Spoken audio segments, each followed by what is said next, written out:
For more than 600 years, one empire fought nearly non-stop against kings, sultans, rebels, crusaders, and rising European states.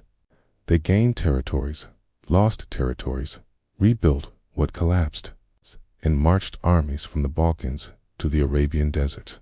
And somehow, through all this turmoil, they achieved something almost no other civilization in history managed to do.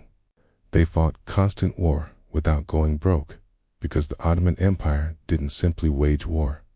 They engineered a way to financially sustain it almost endlessly. Welcome to the cash rupex, where money, power, and the past collide.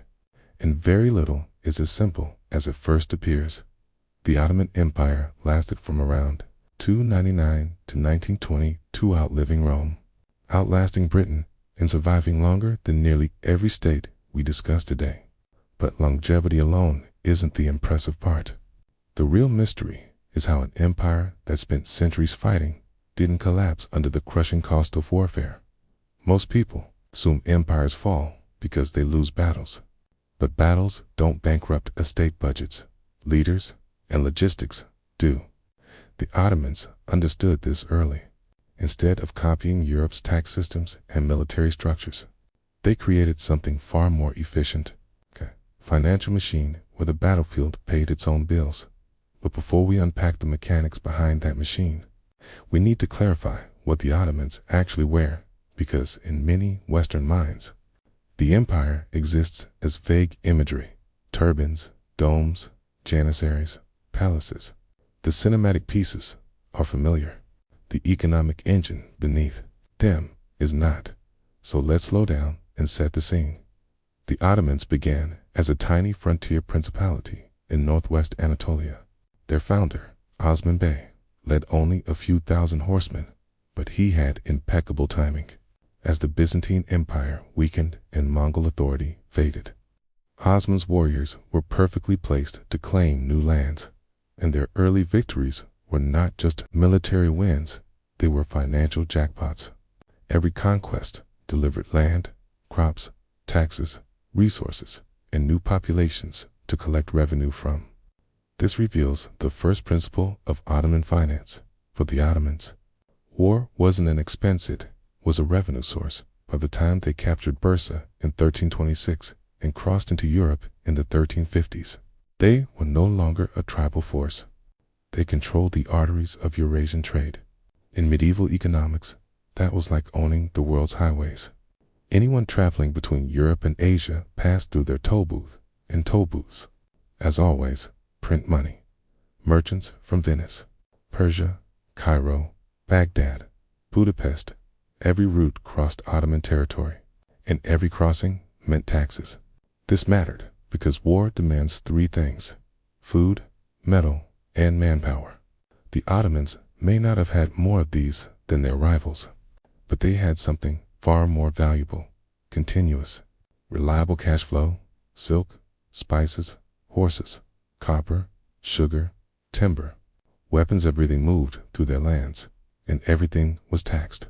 But even a rich revenue base doesn't explain how they afforded campaigns from Vienna to Yemen while other empires crumbled financially. What made the Ottomans different was structure. They built an economic design that turned their army into a self-funded institution. This brings us to one of the most misunderstood systems in Ottoman history. The timar. A timar wasn't a salary, was a tax district. Instead of paying soldiers with coins, the empire granted cavalrymen sipahis the right to collect taxes from a village or a region. In exchange, the soldier had to equip himself, maintain his horse, and appear in battle fully armed. No salaries, no payroll strain, no treasury draining itself to maintain an army. It was financial engineering centuries ahead of its time. The state saved money. The soldier became responsible for his own readiness. Local people lived under predictable management, and the empire gained a military force that stayed funded in peace and war alike. War, for the Ottomans, was cheap, while European monarchs relied on expensive knights or mercenaries who abandoned them the moment payment failed. The Ottomans didn't face that problem. Sepahis funded themselves. Their income didn't disappear in peacetime. The moment war began, the system simply activated. But cavalry was only half the design.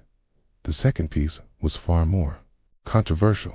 The Janissaries, feared by Europeans, trusted by sultans, and respected across continents. The Janissaries were elite infantry, trained young, disciplined, loyal only to the state, comparable to medieval special forces. They were created through the devshirm, the child levy. Christian boys from Balkan villages were selected, removed from their families, converted, trained, and shaped into professional soldiers and administrators. Ethically, the system is dark, but financially, it accomplished something extraordinary. The empire obtained elite troops without bearing the economic burden of raising them from birth. The cost of early childhood food and upbringing was indirectly covered by conquered populations. Once in service, Janissaries were paid and housed, but forbidden from owning businesses or marrying in the early centuries, eliminating conflicts of interest and maintaining strict control. So the timar system created a self-funded cavalry, while the Janissaries provided a disciplined, relatively low-cost infantry.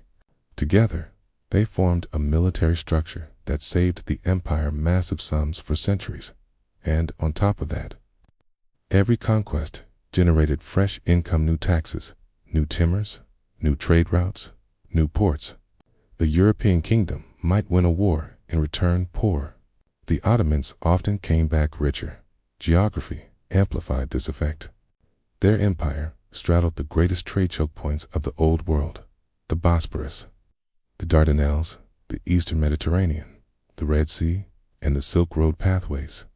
Anyone moving goods paid them. They strengthened this even further with state monopolies on commodities like salt, tobacco, and coffee. These essential goods generated predictable revenue, acting like early nationalized industries. They also collected tribute from semi-independent regions, from Crimea to Wallachia, making their influence cheaper than direct rule. And, for centuries, they avoided the trap that destroyed many great empires: debt. They didn't need foreign lenders. They didn't need giant loans. Their system financed itself. But eventually, the world changed. By the 1600s and 1700s, Europe industrialized. Trade routes shifted from overland caravans to ocean shipping. The Ottomans lost their monopoly on Eurasian commerce. The timar system weakened as corruption grew. The Janissaries evolved into a political force that resisted reform and drained resources. To modernize, the empire needed salaried, European-style armies. But paying those armies required something they had always avoided: borrowing money in the 1800s. The Ottomans took massive loans from European banks at crushing interest rates. Debt spiraled. Payments fell behind. By 1881, the empire was forced to hand control of its finances to a European-led commission. The same powers they once outmaneuvered now controlled their budget. It's a pattern we see again and again. A state rises through financial discipline, survives through smart economic design, ignores early warning signs, and collapses the moment its financial engine stops working. And if you think the Ottoman system sounds ancient, look around. Government outsourcing today resembles the timar system. Control of shipping lanes echoes Ottoman trade tolls. National oil companies function like old state monopolies. Resource-driven conflicts continue the logic of conquest, paying for conquest. And modern national debt crises mirror the empire's final downfall. The lesson is simple. Empires don't die on the battlefield. They die on the balance sheet. The Ottomans survived 6 centuries because their financial machine was disciplined, efficient, and designed to turn war into revenue. They fell apart when that design broke, when expansion stopped paying for itself, when trade bypassed their territory, when soldiers became expensive, and when foreign lenders owned their future. And that's the real warning hidden in their story. A financial system can sustain power for generations, till the day it suddenly can't. History doesn't repeat. But if you fail to understand it, it will still crush you. If this opened your eyes, hit subscribe. History has the answers. I'll show you where to find them.